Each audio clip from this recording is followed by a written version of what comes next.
You have to forgive me because I get a really slight joy and an immature pleasure when I read the scripture from the book of Ecclesiastes. Because the preacher, Solomon, says life is meaningless, and you guys respond back and say, Amen. Or maybe not. And that brings up the problem with this book, Ecclesiastes. It's odd. Have you read it recently? I mean, have you really read it?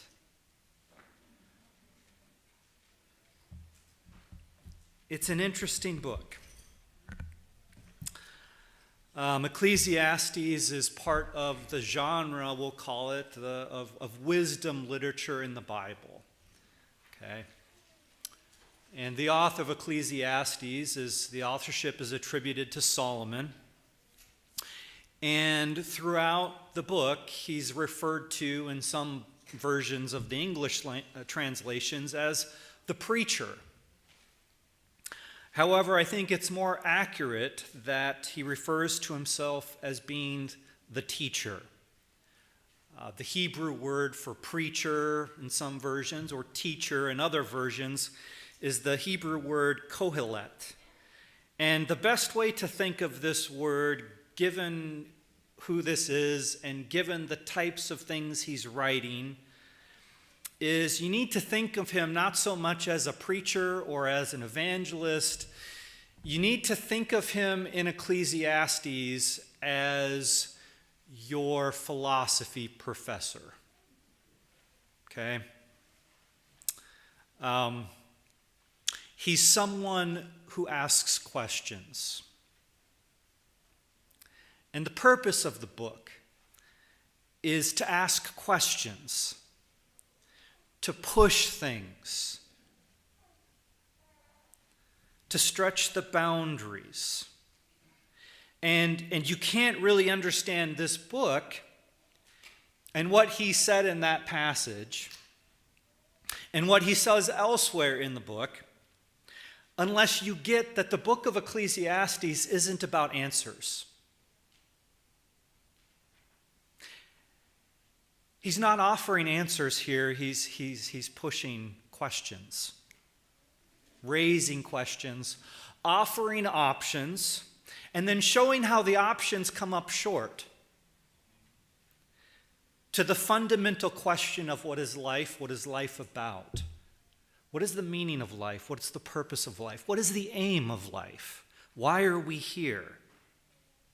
And in answering these questions and then offering up options and then shooting those options down, the process is challenging us and it's pushing us to find answers. But Ecclesiastes is not the book where you find the answers to the issues and the questions that he's raising. And that's why the book it's hard, it's mysterious, it's odd.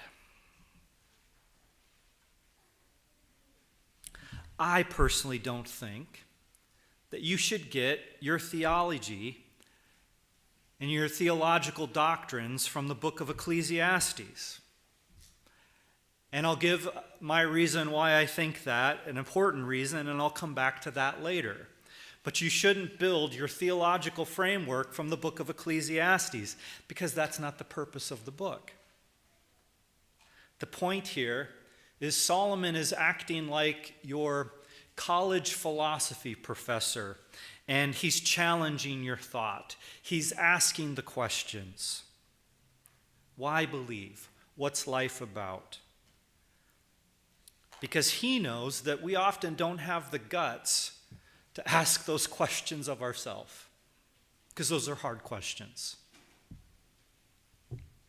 Why do I think the way that I think? Why do I believe the way that I believe? What is it I actually believe in? What's the foundation of that? What's the point of my life? What's the point of life in general? I mean, it's a never-ending roller coaster you could be on the rest of your life without, coming to a satisfactory answer left to yourself. So his job is to question and to push us. And so in that way, Ecclesiastes is a very interesting book, and it's a very relevant book, and it's a very modern book. Because it's asking questions that we ask here and now, that the world asks in the here and now. And it shows us what we have to ask of Scripture in order to understand the beauty and the power of the Christian message. What is life for? What difference are you making? What does your life mean? Challenging questions. And the teacher here, he poses the questions. And what he does, and it's fascinating throughout the book of Ecclesiastes, and this is like a really broad survey of the book, But what he does throughout the book of Ecclesiastes is he poses these things, these questions, and then he anticipates people's stock answers. And then he crushes those answers.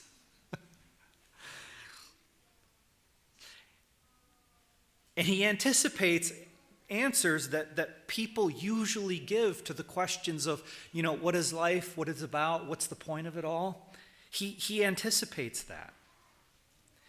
And some of the answers that he anticipates are actually answers that are timeless, that people give to those questions. And I'll apologize up front in getting a little bit technical here. I don't mean to, but there's actually a practical reason why I'm going to raise this, is that these answers that he anticipates actually come out of three philosophical schools of thought that are kind of timeless responses to the question of what is life and what's it about. And the answers that he anticipates are from the humanist school of thought, the hedonist school of thought, and the existentialist school of thought.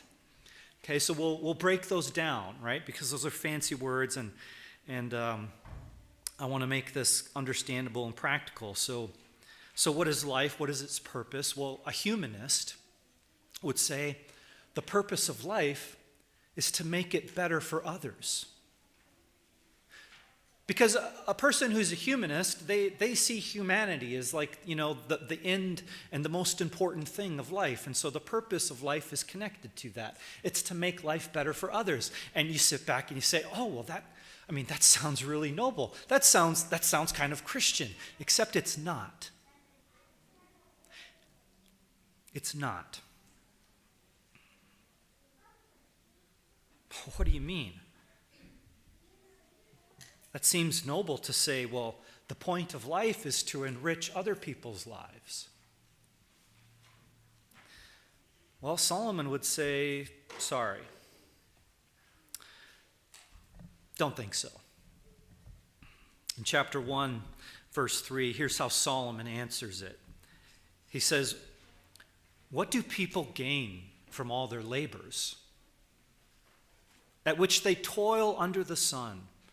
Verse 4, generations come and generations go, but the earth remains forever. Then skip down to verse 17. He says, no one remembers former generations, and even those yet to come will not be remembered by those who follow them. Look, given enough time, you'll be forgotten. And the things that you do will be forgotten. Not me, I'm not saying that. Solomon. That's what he's saying. Think about it this way. How many of you have really special memories of your great-great-grandparents? Right? Solomon says, look, given time, no one remembers the difference you made. No one remembers the good things that you did for other people. Given time, someone else will come along and likely they'll undo the very good thing that you did. and you'll be forgotten, and the difference you made will be forgotten. You see how he's just crushing, like the hope, right? It's an odd book. And you can't understand the book unless you understand one key phrase that runs through the whole thing. Do you know what that key phrase is? It's 3 words. Under the sun. Under the sun. It's the key to understanding the whole book. If you miss this, you've missed everything. He keeps referring to it over and over again. What is life under the sun? What gain do we have under the sun? And what he's saying is this. He's pushing you to think about, what if this is all there is? What if nature is all there is? What if what we see and touch and smell and this experience, this is it? There's nothing else. And it's a very modern approach, because a lot of people nowadays think that way, that this life is all there is. So he's saying, look, assume that. In that case, all the history of life, it's a snap of the finger, it's a flash in the pan, and nothing anyone's done matters. There's no gain, there's no profit. Solomon says it's meaningless. Life under the sun, right? We just had an election. For some people, it's the worst day in the world. For other people, it's the best day in the world. Solomon says, this election will be forgotten. In the span of history, of human existence, it'll be forgotten.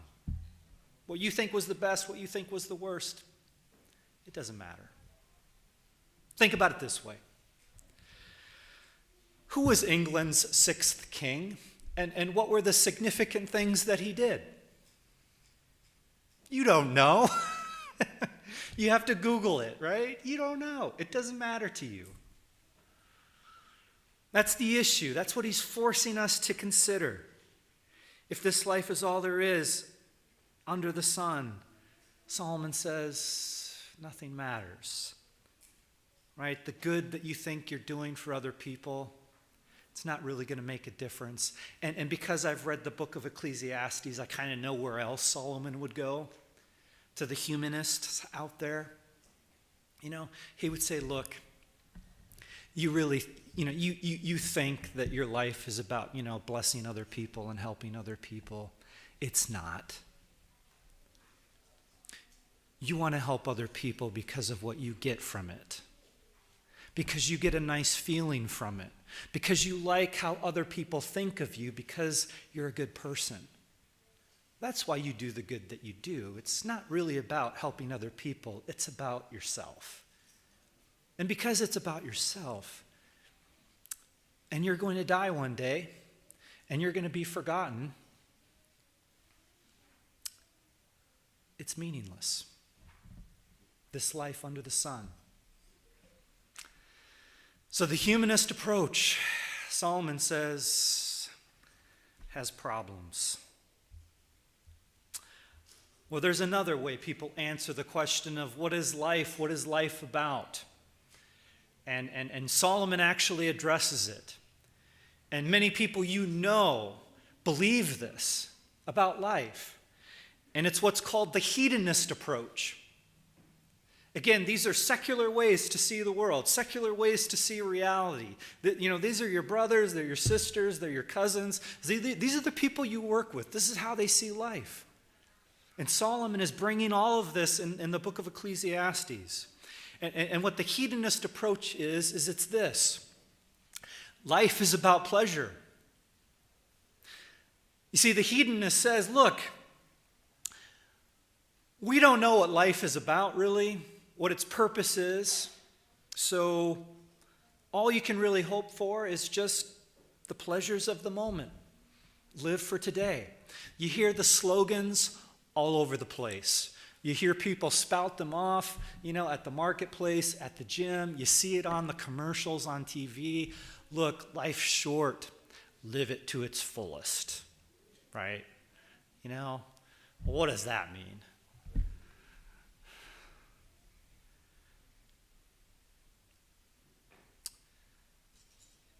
We don't know what life's about.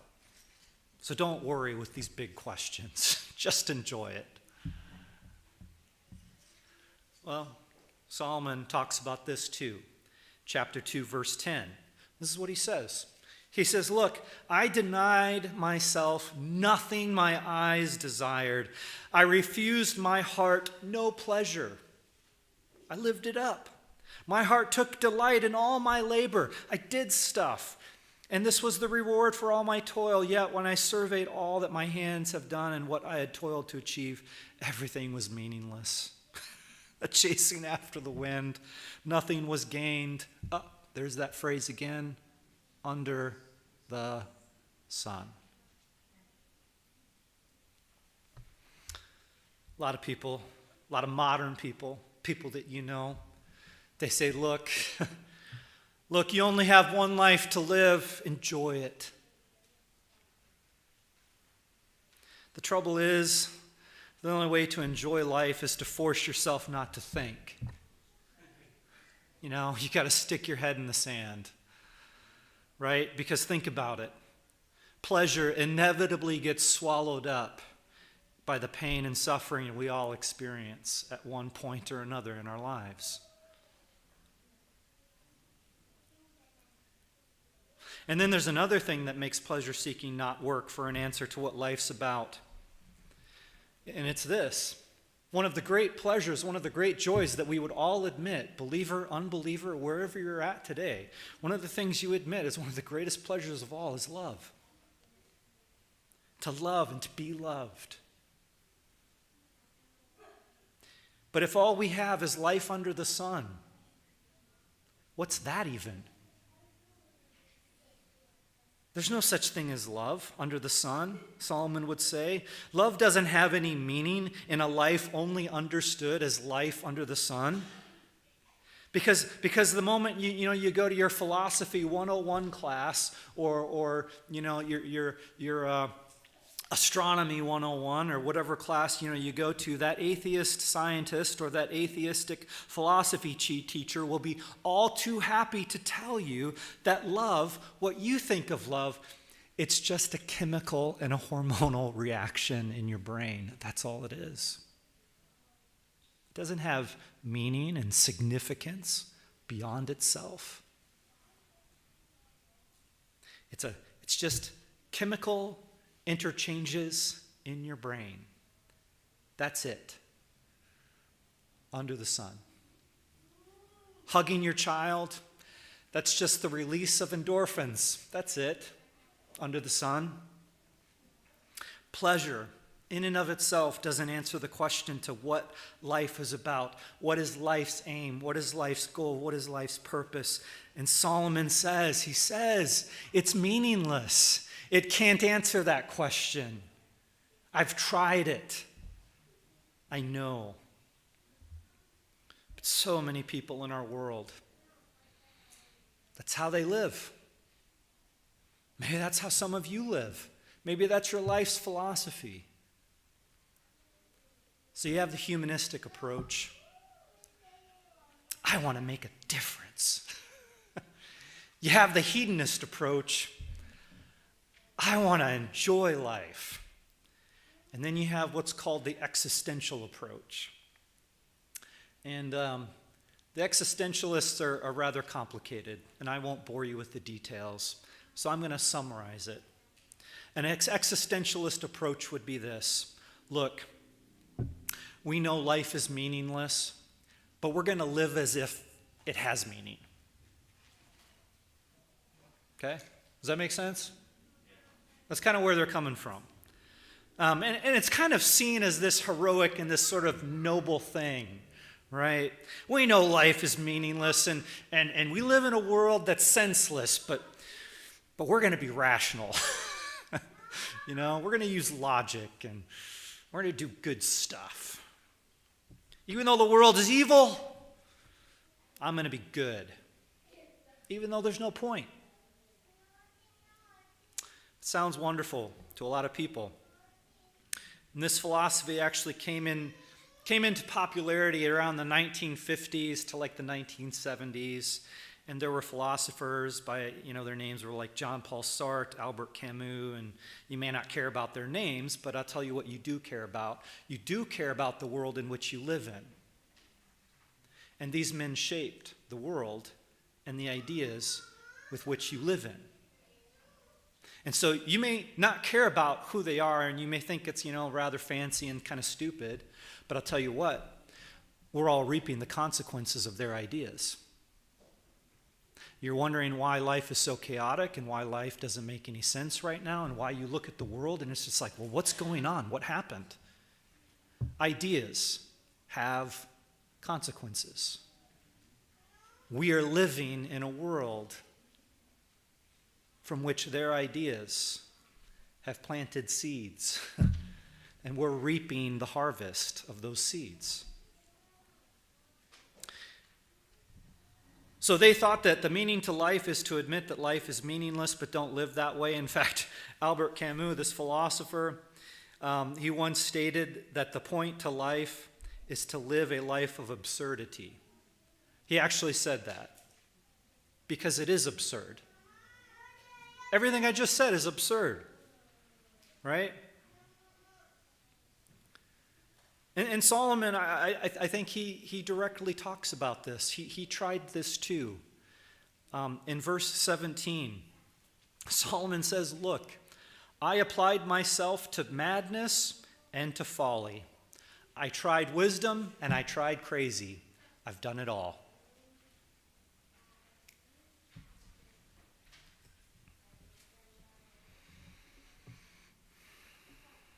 I remember a few years ago there was this famous atheist called Christopher Hitchens, and he really attacked Christianity. He wrote a book early in the 2000s called "God Is Not Great." If you're my age, you might remember this. But he attacked religion, he attacked Christianity. He was brutal. You can watch some of his debates, on YouTube and whatnot, and he was part of this school because I remember at the end of his life, he came down with cancer. It was a very aggressive form of cancer, and he held on to his atheism his whole life. And he was at an event. He was signing some book that he made, to disparage religion and disparage Christianity. And people were asking questions and coming up and talking to him for advice because he was this wise guy.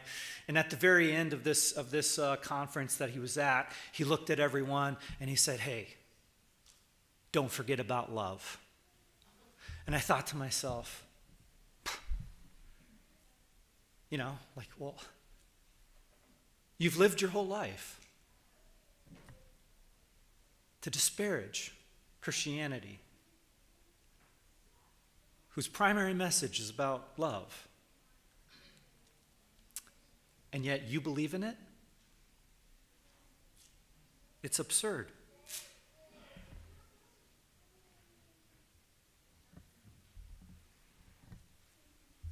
Solomon would say, meaningless. It's absurd, right? And what he's doing in this book, Solomon, he's pushing us to show us there's no middle ground when it comes to life. Either there is a God who created us and sustains us and who will one day judge us, and there is an afterlife, or there is nothing, and life is meaningless. Either there's something more than just under the sun, or there's nothing. The idea, Solomon would say, the idea that the existentialists have here, that life is pointless, but I'm going to still live with purpose, that's crazy. How can you say that we are accidents and yet work for human rights? I mean, people think that Christians are the ones who are crazy. But think about this. If life is random, if it's an accident, if my origin is insignificant, then my life has to be also. We don't have an epidemic of mental illness. We have an epidemic of people who don't have purpose, who don't have meaning in their lives, because they live life only under the sun, and that's where under the sun living goes. It's a life of despair.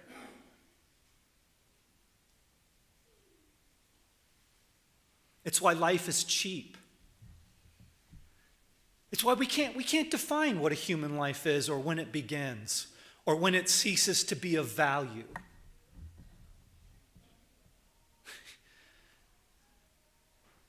You know, we have these abortion arguments because we come at this with just vastly different frameworks.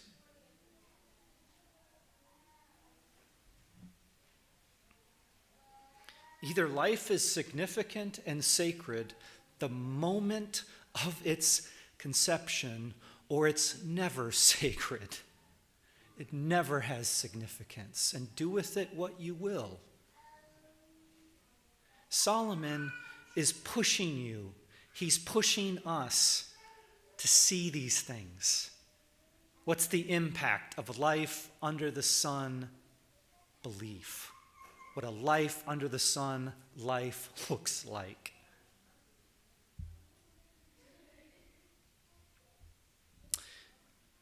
So let me kind of transition. Here's the thing about Ecclesiastes. And it's something that almost no minister will actually admit to you. So I'm going to give you some free chicken here. Okay? Some free stuff. Ecclesiastes does not give you satisfactory answers to the issues that it raises. Read the book. The real answer that Solomon points us to, that he challenges us to, that he directs us to, is not found in the book of Ecclesiastes. It's found in the book of John, chapter 1, verse 1. In the beginning was the Word, and the Word was with God, and the Word was God. He was with God in the beginning. Through him all things were made. Without him nothing was made that has been made. In him was life, and that life was the light of all mankind. The light shines in the darkness, and the darkness has not overcome it. John tells us that in the beginning was the Word, the Logos. That's the Greek word that he's using there. And it was with God, and it was God. And the Logos created all things. The word Logos, the Greeks knew when they read John's gospel, they knew exactly what John was saying. They knew that John was saying that Jesus, the Word, was the reason for life, because that's what Logos meant.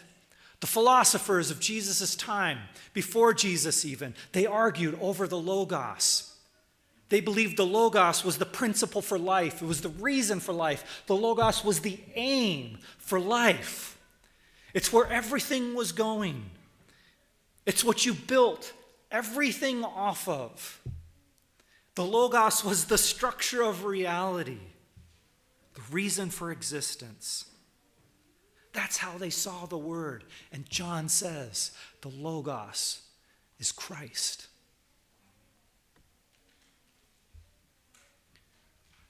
Think of it this way. I think he's telling me I'm done. It's time for the closing song. I'm going to get there, brother. I'm going to get there. John says, think of it this way. Say you build something, right? The first undertaking you have when you build something is you have to find the reason for the thing, the reason for its existence, the purpose of the build, the design of it. And if you find the Logos, if you find the reason for that thing, and you use it according to its Logos, according to its design, you'll find its potential, and you'll find its purpose, and you'll find its meaning and its significance, and you will use it rightly, and things will go well. Think of it like this. Try eating soup with a fork. All right? Boy, you're going to be left with utter frustration and despair if you try to eat soup with a fork. A fork is not to eat soup. A fork's purpose, its logos, its design is for stabbing, things, vegetable and meat, and for twirling spaghetti so that you can eat it without looking like an idiot, right? That's the design. That's the logos of a fork. The logos of a spoon is to eat soup. And when you eat soup according to its logos, with a spoon, it's an enjoyable experience.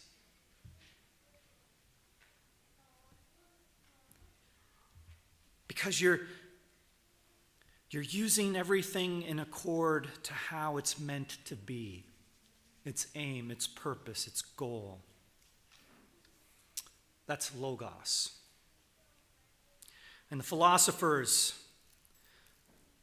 of Jesus' day and before Jesus' day, they all asked that question. What is the logos of life? And they all argue about it. And they all had various ideas. Some of them said humanism. Some of them said hedonism. Some of them said existentialism. The Stoics, the Epicureans, all these various schools of thought, all these different people that you come into contact with who have all these different answers that you struggle to understand. Why do they think that way? Why do they live that way? And then John comes along and he says there is a logos, but it is not a truth brought by a person. It is a person. It's not an abstract principle, but it is the human person of God come to earth, enfleshed among us. That, the logos.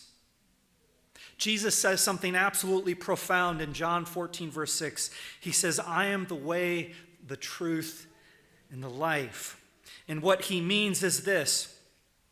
We find all of these things, the way, the truth, the life, not in books, not in experiences, but in him. When we believe in him, when we worship him, when we serve him, we find the logos, the design, the meaning, the purpose for everything in life. The meaning for life is Christ. The purpose of life is Christ. The aim of life is Christ. Your life's purpose is Jesus Christ. And you can't divorce that, and you can't run from that. Think of the gospel, what the gospel teaches. Because that's what's happening here. Solomon raises the questions, and he crushes your answers, and he crushes my answer, and he crushes the answers of our culture and society. And then John comes along and he says, the answer is Christ. The purpose is Christ. The meaning is Christ. And all of life is but a reflection of this truth that to live is Christ. And you're left with no middle ground. Because if Jesus is who he said he is, think about this. Think of what the gospel teaches. The gospel teaches that in Jesus Christ, God became man. He connected humanity with divinity. He bridged the gap of separation that sin caused in the Garden of Eden. Think of the picture of Eden, God and man together in space and time and fellowship. And then sin enters the world, and what happens? There's a cut, there's a separation, there's a brokenness between God and man. And what does God do? The gospel says God in Jesus Christ becomes man. He doesn't cease to be God, but he becomes man, and he is the God-man, and he connects the two once again. And the purpose of the gospel is through Jesus, through his death, through his resurrection, through his ascension, through his return. He rejoins what was broken and what was separated. Humanity and God together as one. Paul, in his masterful sermon to the Greeks on Mars Hill in Acts, says this: "The God who made the world and everything in it is the Lord even of heaven and earth, and he does not live in temples built by human hands, and he is not served by human hands as if he needed anything. Rather, he himself gives everyone life and breath and everyone else. From one man he made all the nations that they should inhabit the whole earth, and he marked out their appointed times in history and the boundaries of their lands. God did this so that they would seek him and perhaps reach out for him and find him, though he's not far from any one of us. For in him we live and move and have our very being." You know who we just quoted? The Greeks' philosophers. Jesus is the Logos. And if Jesus is the Logos, then everything means everything. Everything is significant. Life is significant. Your actions are significant because they don't end with death. They have effects that ripple through time and space and eternity. The good that you do in this life echoes throughout time. Everything matters. And when we know Jesus, when we know the way, the truth, the life, the reason for everything, when we worship him, when we serve him, we know meaning, we know purpose, we know truth. And if he is true, there is no such thing as life under the sun. S-U-N. There is only life with the Son. S-O-N. And that life with the Son transcends this life. Amen. It goes beyond this life, and it enriches this life. And that life is Jesus Christ. When I first joined the military, it was probably maybe the first or second year. And I remember there was this event that I was going to, and I was at a table next to a lawyer, JAG officer. And he and I were talking, and, sometimes, you just, you have the surface level conversations, and then sometimes, inexplicably, you just go deep. You just go right into the thick of it. And he just started sharing, and he just started talking about his family, and he grew up in a Christian home, and his parents, he felt were, these strict fundamentalists that he just, didn't have any time for anymore because, he was educated and enlightened, and all that stuff was stupid. And he's telling this stuff to me, and he knows I'm a chaplain, so he's going for it. And I'm listening, because I don't think of myself as like a gifted evangelist per se. Because sometimes, I'll have interactions with people, and then I think, oh, man, I wish I would have said that. That would have been, so good, but I missed my opportunity. Well, this wasn't one of those times. God had grace on me. And after this guy got done talking to me and sharing life and everything, I just looked at him. And I said, "So, how do you find a sense of hope and meaning and purpose to your life without faith.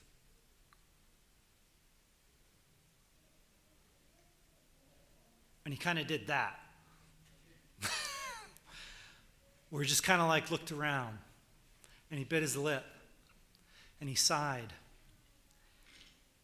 And he said, I struggle with that. I'm not sure. You see, because I believe that there's more to life than under the sun, that question I believe that I asked him that day 7 years ago will have a purpose and will have a meaning of eternal significance in that young man's life.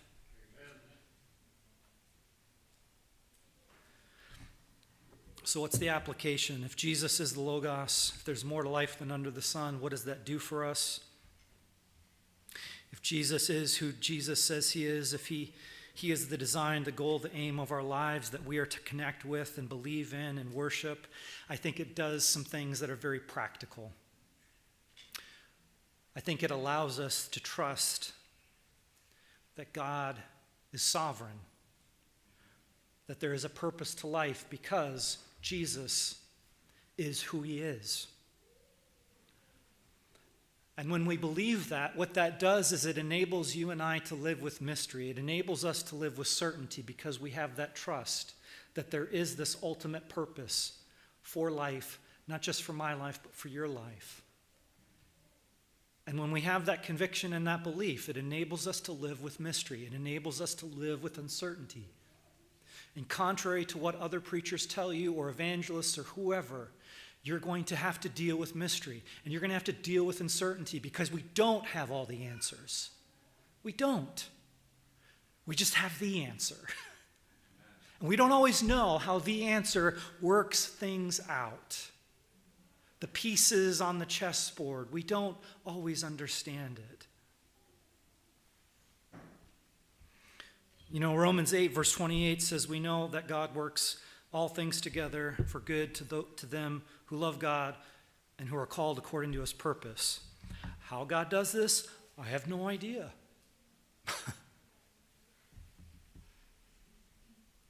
I don't have to understand the chemical makeup of ice cream to be able to enjoy it, though.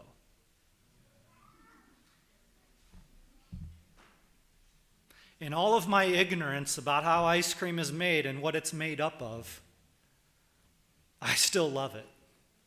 It's still good. I still gain from it. Isn't that a beautiful thing? It's the same with Christ. It's the same with the mysteries of your life. When you trust him, you can live with the mystery. When you trust God, when you trust Christ, it not only enables you to live with the mystery, it allows you to live with enjoyment. Because you serve and you worship a good God. A God who entered time and space because he loves you, because he wants to be in fellowship with you, because he would not allow sin and death to separate himself from you. He entered those things and experienced those things on your behalf. Therefore, all the good that comes your way in life is a gift from a loving God. And you can enjoy the good things of life: family, food, music, entertainment, sleep, naps on Saturday afternoons, green grass from a fresh rain. All of those things are good gifts from a loving God. In the beginning was the Word, and the Word was with God, and the Word was God. Through him all things were made. All creation is a gift from the Logos, the one, the aim, the goal that we all connect with. Last,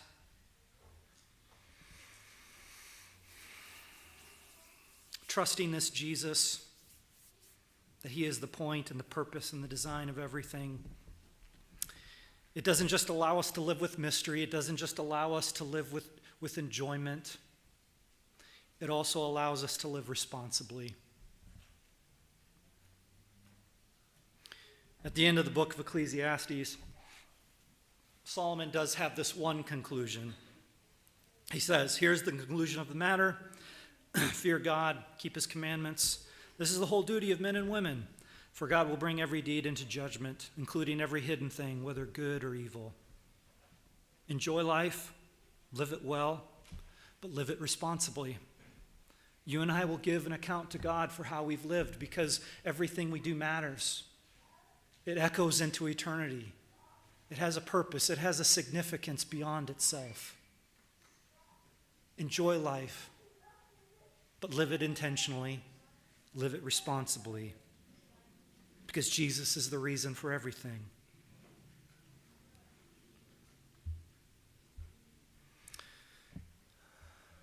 The message of Ecclesiastes, boy, raises lots of questions. But the answers that the New Testament gives to those questions is powerful. Jesus, the point, the answer of everything. When you believe in him and you live for him, you are living in accord with the purpose, the design, the goal of your life. When you believe in him and when you live for him, you can accept the mysteries of life, the uncertainties. When you believe in him and you live for him, you can enjoy the good of your life. When you believe in him and you live for him, you can live responsibly in life. And when you commit yourself to Christ, you can realize that this life is but an outline of the glory of God. When we live life for the now, when we live life for under the sun, when we live life for the now, we lose the now. But when we live for him, everything in the now is filled with beauty and meaning and truth and significance. Our closing hymn is hymn number 229. Please stand with me as we sing.